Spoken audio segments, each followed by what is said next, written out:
देखिए, इस वीडियो के माध्यम से आपको सेट सी के उत्तर बताए जा रहे हैं, जो आपका तीसरा सेट है। इसके बाद में लास्ट सेट रहेगा। अभ्यास पेपर माध्यमिक शिक्षा मंडल मध्य प्रदेश भोपाल द्वारा जारी किए गए हैं आपकी वार्षिक परीक्षा के लिए। तो 10वीं वाले विद्यार्थी इस वीडियो को अधिक से अधिक अपने मित्रों के साथ शेयर करिएगा, ताकि उनको भी फ़ायदा मिले और वो भी कंप्लीट करें इन सभी प्रश्नों के उत्तर और अच्छे से अच्छे अंक प्राप्त करें। देखिएगा, सही विकल्प का चयन करके लिखिए। पहला प्रश्न है, आधुनिक काल का आरंभ माना जाता है। यहाँ पर आपको याद रखना है संवत 1900 से आधुनिक काल का आरंभ माना जाता है। गोपियों के अनुसार कड़वी ककड़ी की तरह है, तो यहाँ पर आपको याद रखना है योग संदेश।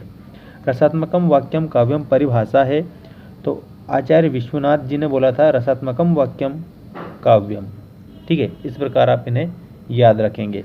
इसके बाद नेताजी का चश्मा पाठ की विधा है। किस विधा में लिखा गया पाठ है नेताजी का चश्मा?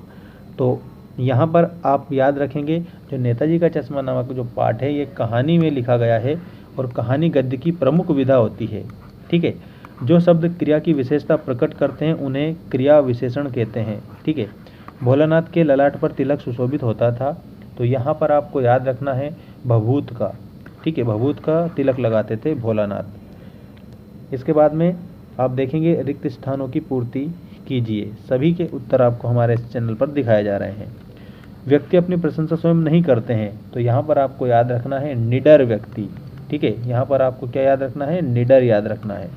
नायक के जीवन की घटना पूर्णता के साथ अंकन होता है, तो यहाँ पर आपको खंड काव्य याद रखना है। सेकंड में आपको खंड काव्य बिल्कुल अच्छे से याद रखना।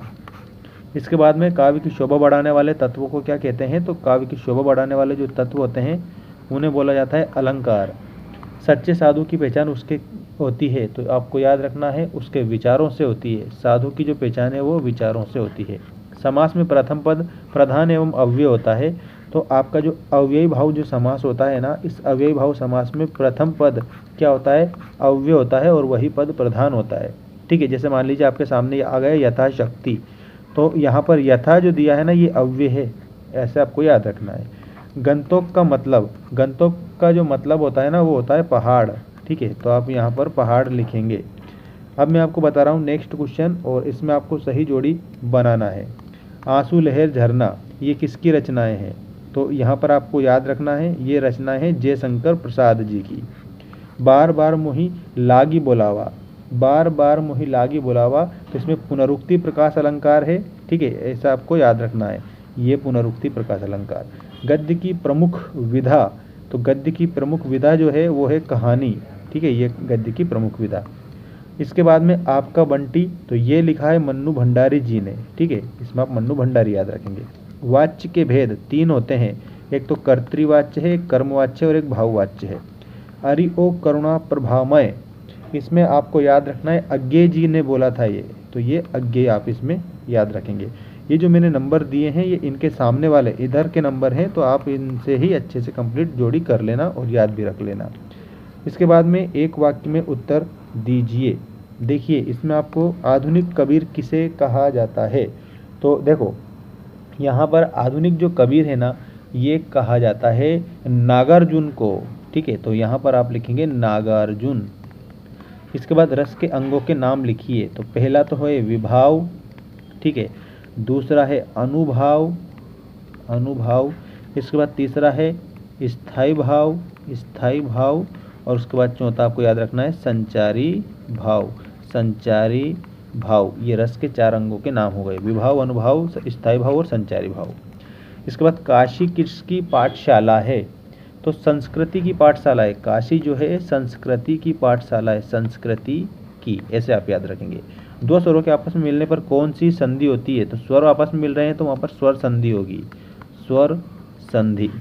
जो मीठी वाणी बोलता हो वाक्यांश के लिए एक शब्द आपको बताना है, तो मृदुभाषी, मीठी वाणी बोलने वाले को बोला जाता है मृदुभाषी। ठीक है, मीठी वाणी बोलने वाला। श्वेत पताकाएं किसका प्रतीक है? तो श्वेत पताकाएं जो होती है वो शांति का प्रतीक होती है और अहिंसा का प्रतीक होती है, शांति और अहिंसा का प्रतीक है, जैसे आप इसमें याद रखेंगे। अब देखिए सत्य असत्य लिखिए। संगतकार, तो संगतकार कविता मुख्य गायक का साथ देने वाले संगतकार की भूमिका के महत्व पर लिखी गई है, तो इसमें आपको सत्य बताना है। इसके बाद दोहा और चौपाई मात्रिक छंद है, तो इसमें भी आपको सत्य बताना है। संस्कृति पाठ व्यंग विधा में लिखा गया है, तो ये असत्य बताएंगे आप। इसके बाद लोक प्लस उक्ति से मिलकर लोकोक्ति बनता है, ये बिल्कुल सही है, मतलब सत्य बताएंगे। माता कंचन पाठ की रचनाकार मधु कांकरिया है, तो इसमें आपको क्या बताना है, इसमें आपको असत्य बताना है, असत्य। ठीक है। इसके बाद हिरोशिमा कविता अज्ञेय ने हवाई जहाज में बैठकर लिखी थी, तो हवाई जहाज में बैठकर नहीं, ट्रेन में बैठकर लिखी थी, तो इसमें आपको लिखना है असत्य। ठीक है। तो ये आपको सेट थर्ड भी बता दिया। इसके बाद जो नेक्स्ट वीडियो आएगा उसमें आपको सेट 4 में आपको बताऊंगा उत्तर सहित।